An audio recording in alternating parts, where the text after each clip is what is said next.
The Galactic Empire was old, its foundations rooted so deeply into stars that many believed it eternal. Worlds bent knee without hesitation. Fleets surrendered without firing a shot, and rebellions rarely lasted longer than the time it took for the first orbital bombardment to turn cities to molten glass. For centuries, the system had worked flawlessly.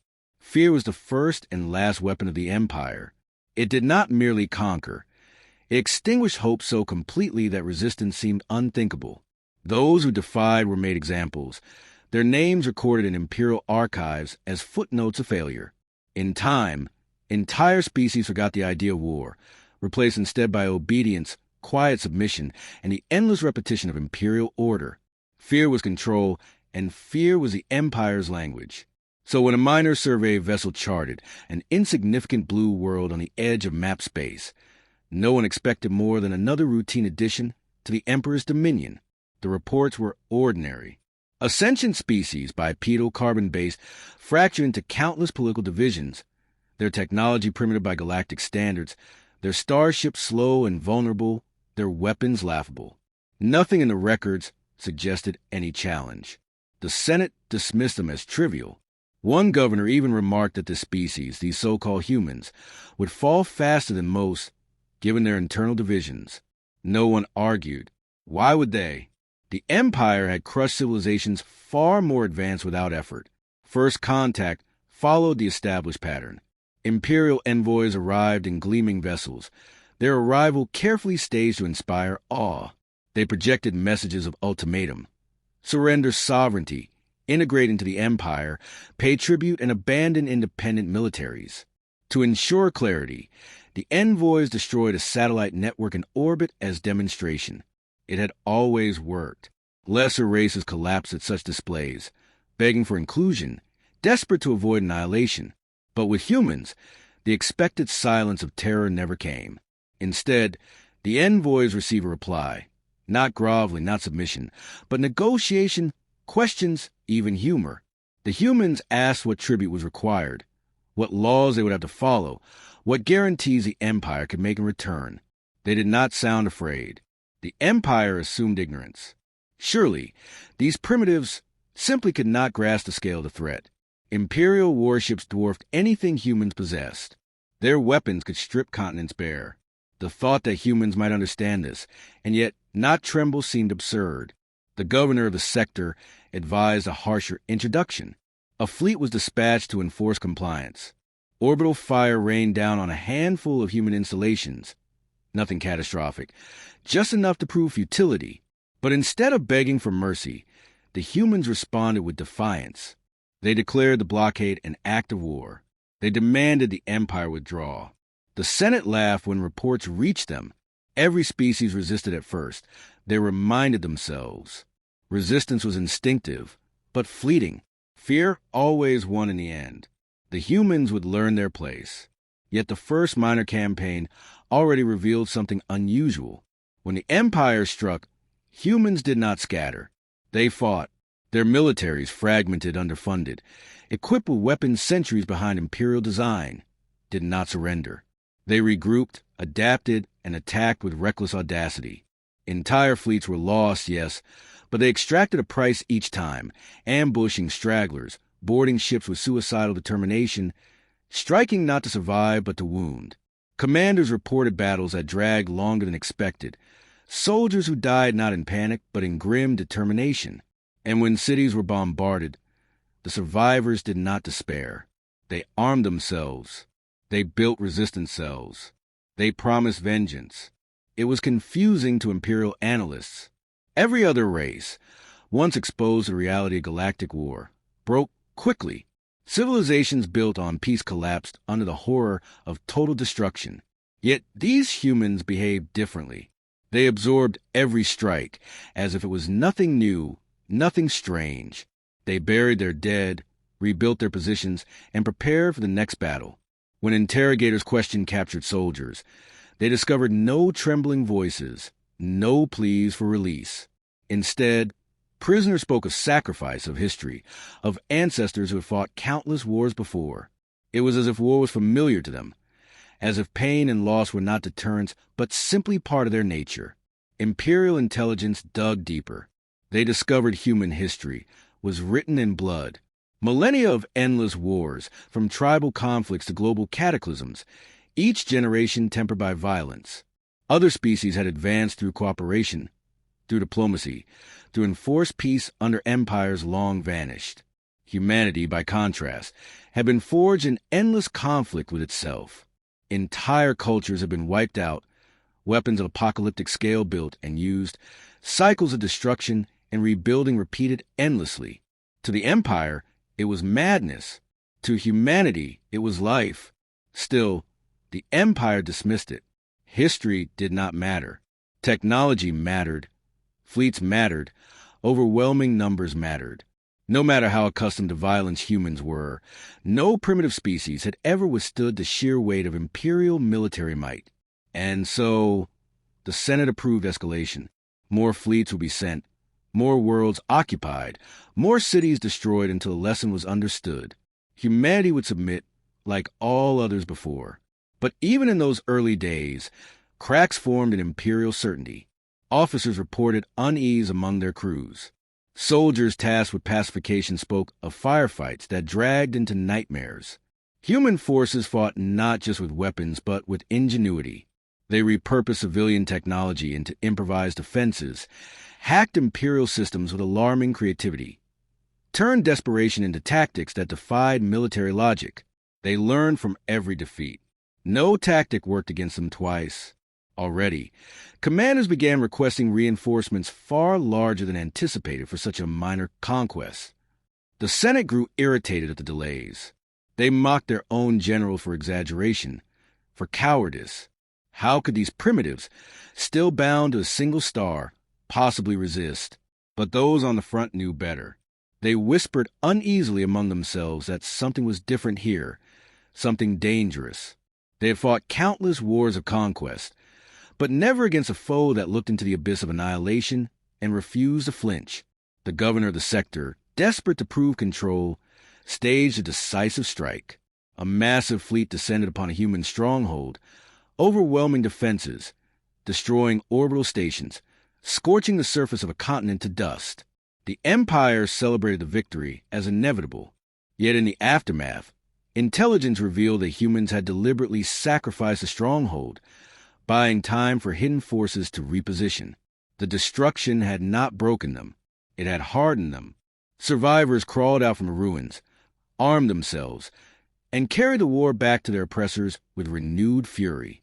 For the first time in living memory, the Empire faced not compliance, not submission, but escalation from the very species they thought to crush. Still, the Senate dismissed it. One senator was recorded saying, "No one resists forever. They will learn fear, as all do." The Empire's fleets moved with the confidence of inevitability. The Senate had declared the human rebellion nothing more than a passing irritation, a trivial conflict soon to be buried in archives. Commanders received orders to crush resistance entirely, to drown the defiance in fire until not even memory remained. Dozens of fleets assembled, their numbers dwarfing any force humanity could hope to muster.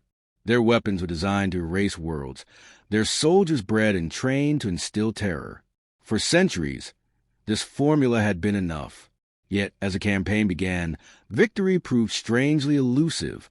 The first strikes landed hard. Human colonies were blockaded, their supply lines cut, their orbital defenses shattered in hours. Imperial commanders broadcast messages across human communication networks, declaring that resistance was futile, that continued defiance would bring only extermination. The words had always worked before. But instead of silence, the humans replied with mockery. They published intercepted propaganda to their own people and ridiculed the Empire's threats as empty bluster. Soldiers on the front lines received messages from human broadcasts that twisted imperial declarations into jokes, songs, and challenges. It was a strange kind of warfare the Empire had never faced before, an enemy that refused not only to submit, but refused to be afraid. Battles dragged on longer than they should have. Human forces were small, scattered, and technologically outmatched, yet they refused to fight on the Empire's terms. They melted into asteroid belts, appeared suddenly on undefended flanks, and struck with reckless fury before vanishing again.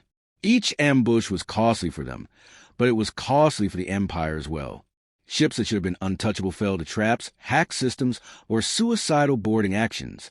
Commanders found themselves forced to assign entire fleets to guard supply lines against enemies who never fought openly, but always appeared when least expected. Imperial strategists assured the Senate that these tactics could not last. They argued that no species could endure such losses, that exhaustion would eventually break the humans. And yet, the opposite seemed to occur. Every defeat taught the humans something new. Each failed defense led to an adaptation. Each lost ship became the blueprint for countering the enemy's next attack. Humans built weapons from scrap, converted transports into makeshift warships, and turned their own weakness into creativity. Where other species collapsed under the weight of war, humans seemed to grow sharper. The reports unsettled those who read them carefully. One officer described human soldiers who continued fighting even after being mortally wounded, using their final breaths to detonate explosives and take their enemies with them. Another recounted entire units sacrificing themselves not in panic, but in deliberate action to stall Imperial advances. It was not the behavior of beings broken by terror. It was the behavior of beings who treated death as a price willingly paid. Among the Empire's soldiers, whispers spread. They call humans cursed, relentless, unnatural. Fear did not break them. It seemed to fuel them. The Senate dismissed these accounts as exaggerations, claiming soldiers at the front had grown weak. Seeing phantoms where none existed, they demanded proof of overwhelming dominance. And so, the Empire committed greater force. Massive armadas were dispatched to strike at the heart of human resistance. Entire planetary systems were targeted, intended to be burned so thoroughly that no trace of defiance would remain. The strategy was absolute. Overwhelm with numbers, grind them into dust, and erase their capacity to continue. But even in overwhelming victory, unease lingered. The campaign against a human-held world that should have ended in hours stretched into weeks.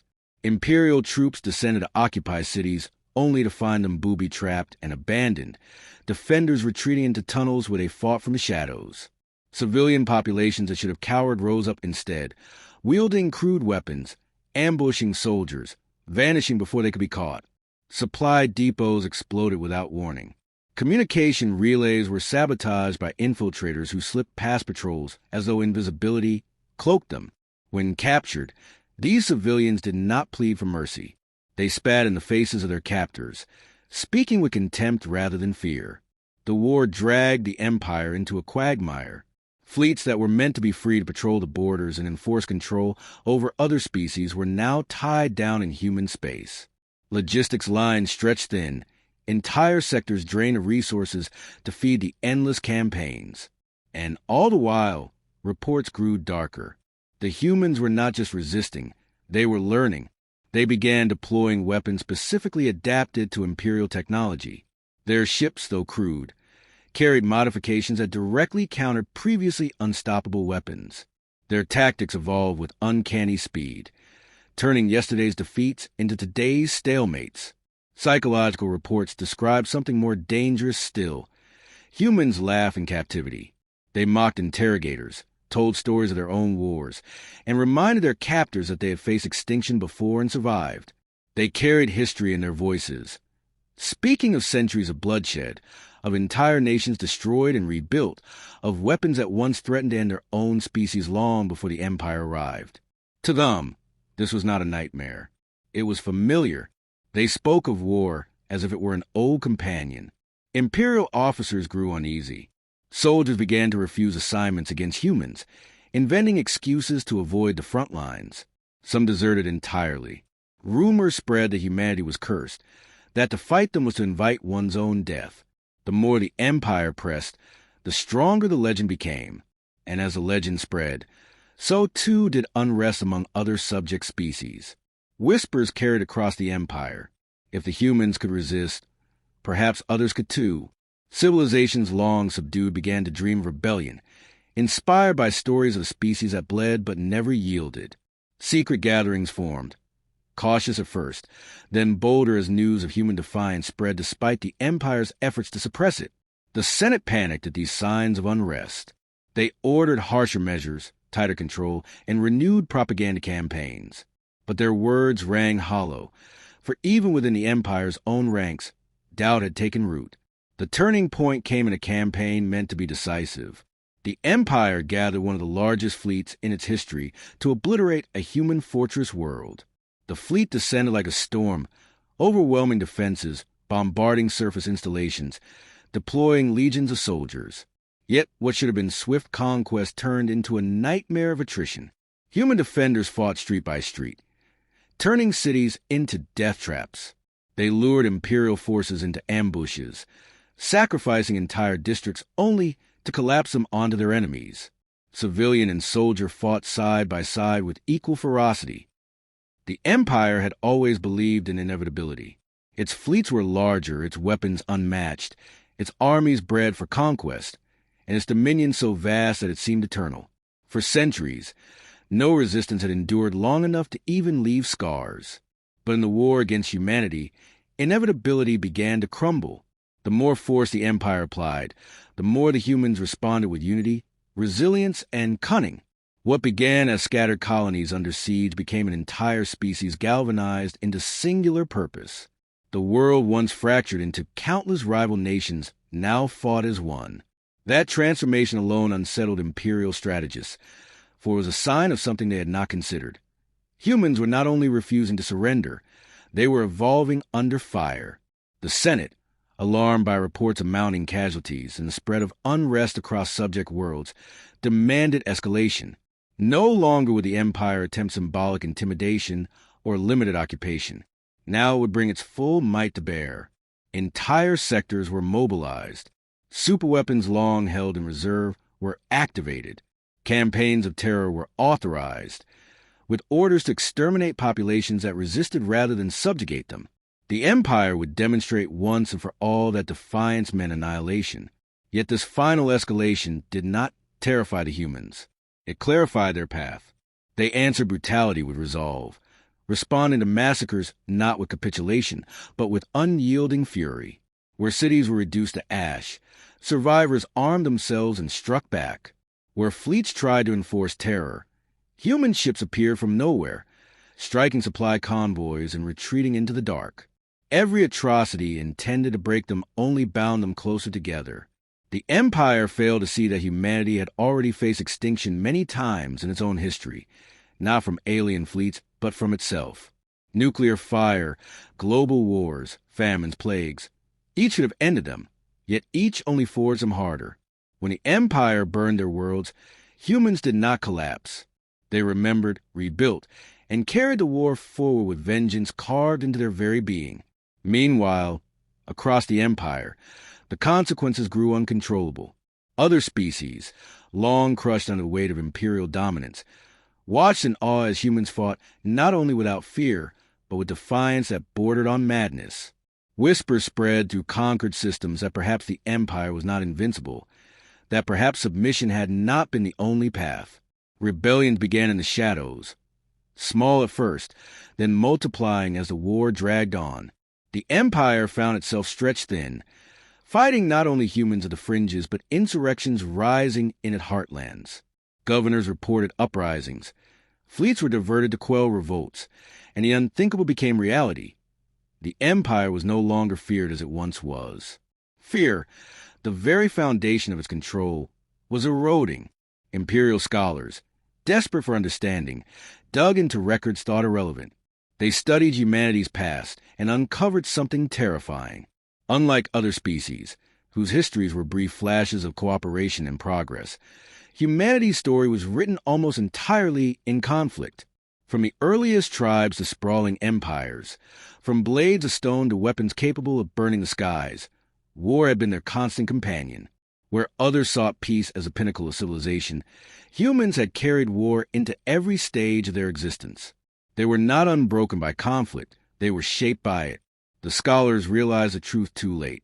War was not a force that destroyed humanity. War was the crucible that defined it. That truth seeped into the ranks of the military, whispered by soldiers who faced humans in battle.